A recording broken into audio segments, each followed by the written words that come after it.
Elle attend sa maman. Ouais, enfin, si sa maman elle vient à 18h30, on va pas l'attendre. Fallait dire à sa maman que Sa maman travaille, je pense. non, peut-être. Elle veut bien, hein? C'est elle qui dit à Katisha, on va jouer à Valençon ensemble. Katisha, oui. Et après, la petite Juliette, la mâle, ma femme. Les filles de l'accueil, elle la laisse sortir, elle va pas regarder. Non.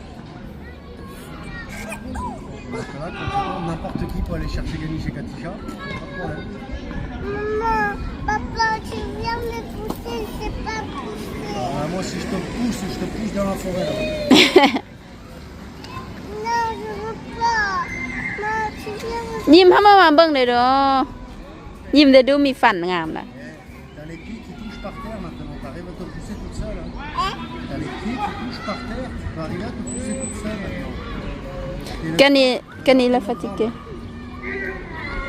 très fort.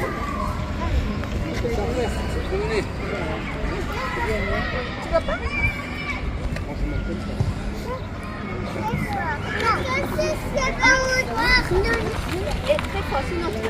Maman, elle vous pousse une fois dans l'année, alors elle veut une preuve. Elle vous pousse une fois par an, alors elle veut une preuve. Il n'y a pas de problème majeur. Parce qu'elle a eu ces problèmes là-bas, ไม่ได้2นาทีเด้อ j'ai la récupéré aussi. Quoi? Si elle est assise là, elle peut aller sortir.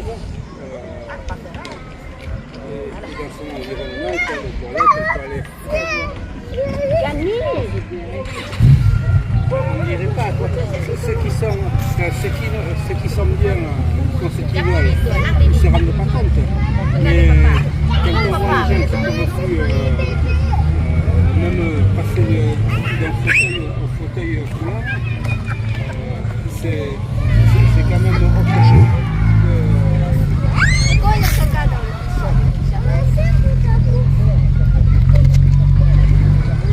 Papa va se jouer avec toi. Ma faut se baigner comme Kanisha. Mon fils est né parce qu'il avait défendu son maison. On va rentrer à la maison. Là, elle est Kani veut rentrer à la maison. เจ้าบ่งาจะจับกติชา dans les barailles pas, c'est tout. Mais si elle a raison, Tu veux rentrer. c'est ça. Alors, Il a Katisha. vaut mieux la tailler avec Maman, il a dit. Je dis rien moi. Pourquoi tu dis maman l'a dit? C'est quoi Kanish? Kanine เมื่อย Kanine fatigué pas cap. On fait le gâteau ensemble on Chongdouy. Katisha, on fait le gâteau ensemble? Bah, allez, papa, hors ça. On fait le gâteau? Allez, on va faire un gâteau. Madeleine peut-être. Non, pas. Un gâteau, Ah, les crêpes. Comment? un gâteau chocolat. Ouais, les crêpes avec Nutella, c'est très bon hein. Un gâteau chocolat. Ouais. C'est pas un gâteau chocolat. Gâteau chocolat. Oh, gâteau chocolat. Marchez là-bas. Voilà. Maman, on veut des crêpes. หันแหละทุกคนครอบครัววุ่นวาย เห็นบ่สติกตัวลูกว่าโอเคอันสิเฮ็ดอันเค้กกับมาม่าว่าซั่นมาฮอดเฮือนแล้วสติกละคร้านบ่แม่นคร้านสติกเจ็บหัวได้ 2-3 มื้อแล้วเด้อทุกคนมันบ่ฮู้มันเป็นหยังล่ะเจ็บแบบเหือหั่งบ่คือเจ็บบ่หยุดจักเทื่อล่ะโดยเฉพาะเป็นอันมื้อคืนน่ะสินะก่อนนั้นเจ็บแต่เจ็บอะเจ็บแบบเจ็บเป็นตาย่านเลยได้ทุกคนเจ็บแบบคือแต่หัวสิแตกคือสิตาสิแตกจังเจ็บอยู่ถึงตาล่ะแบบไมเกรนมันน่าจะเป็นไมเกรนมั้งปกติสติกสิซื้อยาอันบ้านเฮาก็สิเอิ้นยาน้ำฟดเนาะเอายาอันยาเสียนโอคองละสีส้มแล้วมาใส่น้ำแล้วอันนี้ละช่วยได้หลายอ่ะอันแหละแต่ซุมื้อละเจ็บหลายขึ้นอันแหละสติกก็ตัวรู้โอเคไปสิเฮ็ดอันเค้กกับมาสิสอนเฮ็ดเค้กนำกันลูกสาวก็โอเคเพราะว่าเป็นแบบนี้ล่ะตลอดทุกคนก่อนสิกลับบ้านเพราะว่าลูกบ่อยากกลับบ้านสติบ่ฮู้ว่าครอบครัวอื่นเป็นบ่ฮืออันครอบครัวที่มีลูกอายุซ้ำกันนี่นะซ้ำประมาณอายุ3 4 5ปีสิทุกเทื่อที่ไปใส่สมมุติไปโรงเรียนแล้วเมื่อกี้ละตัวอย่างง่ายๆเมื่อกี้สติกไปรับลูกอยู่ซองทาเอเคไป หับลูกอยู่ศูนย์เด็กลิ้นว่าซั่นๆละกันโอเคอากาศดีแล้วก็พาลูกไปลิ้นสวนหน่อยนึงแล้วก่อนสิหนีก่อนสิกลับบ้านบัดนี้ลูกบ่อยากกลับจำเป็นต้องได้ตัว ไปอันไปเฮ็ดอันนั้นอันนี้นำกันสิล่ะเพราะว่าลูกสาวอยากเป็นลูกสาวนี่แหละมันกวดแล้วบ่อายไผห้องก็ห้องเลยบ่ได้สนใจไผสิบ่ฟังหยังบ้านลูกชายแล้วโอเคฟังแดแต่ก็ดื้อทั้งสองคนนั่นแหละดื้อโคตรบ่คือกันแต่ว่าลูกสาวอันนั้นได้น้อยนึงอยากได้น้อยนึงแล้วอันลูกสาวบ่อยากกลับบ้านจะติดกับตัวไปเฮ็ดอันเค้กนำกันเพราะลูกสาวมักเฮ็ดทุกคนลูกสาวมักเฮ็ดเนี่ยโอเคมากลับบ้านแล้วก็มาแล้วสติละเมื่อยสติเจ็บหัวแล้วสติก็เลยหาผัวโอเคพาลูกเฮ็ดจ้ะพอสติละสิเฮ็ดอันเคกเฮ็ดอันแพนเค้กน้อยๆแล้วถึงเฮ็ดเคกอันนี้สติมีสูตรได้เป็นสูตรอันบรรพบุรุษอันผัว บรรพบุรุษมั้ยเป็นสูตรของแม่ใหญ่แม่ใหญ่ผัวนั่นแหละแล้วเควินพาเฮ็ด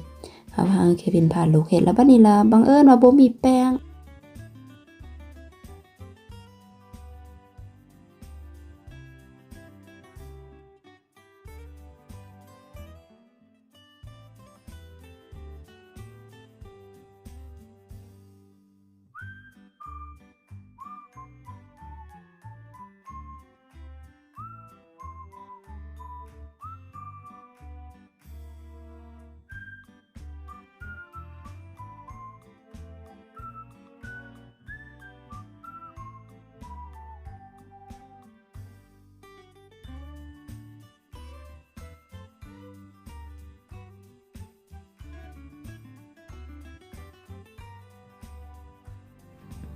เบิ่งละสาวน้อยทั้งเฮ็ดทั้งกินทั้งเลีย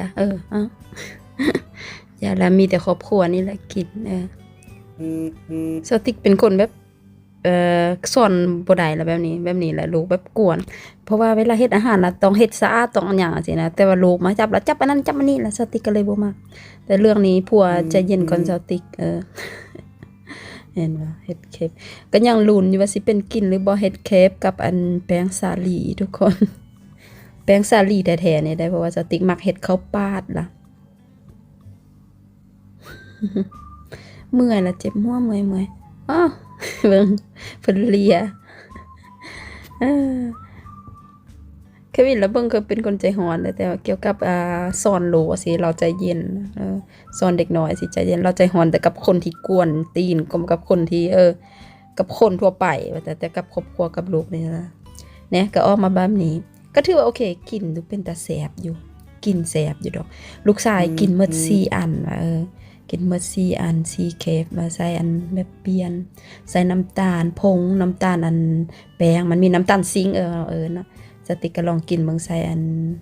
นิเตลาก็แซ่บอยู่แต่สติกเป็นคนที่บ่มักของหวานปานใดนะ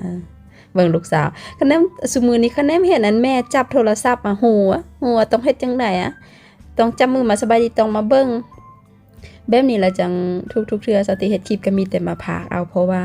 อยู่กับลูกมันเสียงดังอีกอย่างอยู่ในบ้านก็เปิดทีวีจังซี่นะเปิดทีวีเสียงดังแล้วว่า YouTube เนาะถ้าเฮายินเสียงเพลงมันก็เป็น copyright จังซี่นะก็เลยวุ่นวายส่วนหลายถ้าอยู่ลูกอยู่บ้านสติก็บ่มักเฮ็ดคลิปวิดีโอน่าหักแต่ว่าตั้งแต่มีฟันน่าหักหลายกว่าเก่ามาหน่อยตัวนี้เพิ่นตลกละมือที่แปรงฟันก็มาแล้วยิ้มให้ทุกคนแล้ววันนั้นเรามาฮอดบ้านแล้วก็เพิ่นบอกแม่โทรหามาโทรหามามี่โทรหาปาปี้โทรหาพ่อเฒ่าโทรหาอันแม่เฒ่าโทรหาอันตรงๆโนว่าซั่นน่ะเพิ่นอยากโซฟันใหม่ อันนั้นแต่ก็ถือว่าเก่งทุกคนเก่งที่สุดละลูกสาวสติกเก่งสติกภูมิใจที่สุดละตั้งแต่ตอนถอนฟันทุกคนเสือบ่ถอนฟันลูกสาวสติกแบบบ่ได้เอาอันบ่ได้ซักยาบ่ได้ซักยาหมื่นเห็นบ่มีไผเฮ็ดเนาะคณะสาวติ๊กตอนลกฟันต้องถอนฟันเนี่ยต้องใส่ยาต้องซักยาใส่แต่อันนี้ว่าสาวติ๊กมาโฮกับในหมออันหลังจากเฮ็ดแล้วบ่ได้ใส่เพราะว่าอันบินบ่ได้เสียเงินท่านได้ซักยาแล้วมันแฮงได้เสียเงินหลายพิลึกพิโลแบบบางเด็กแล้วมันบ่ได้สินะต้องได้ซักยาให้มันใจเย็นหรือว่าซักยาบ่เจ็บซักยาหมื่นแต่ลูกสาวสาวติ๊กบ่มีแต่น้ำก่อนในหมอเขามีอันเย็นๆแล้วใส่แล้วตอนเฮ้ยว่าเราก็งอตอนถอนฟันละสติกละภูมิใจลูกสาวเหลือเกินเก่งแท้เก่งว่าทุกคน นั่นแหละมีอันปัญหาแบบนี้แหละตั้งแต่น้อยสิเก่งเวลาใหญ่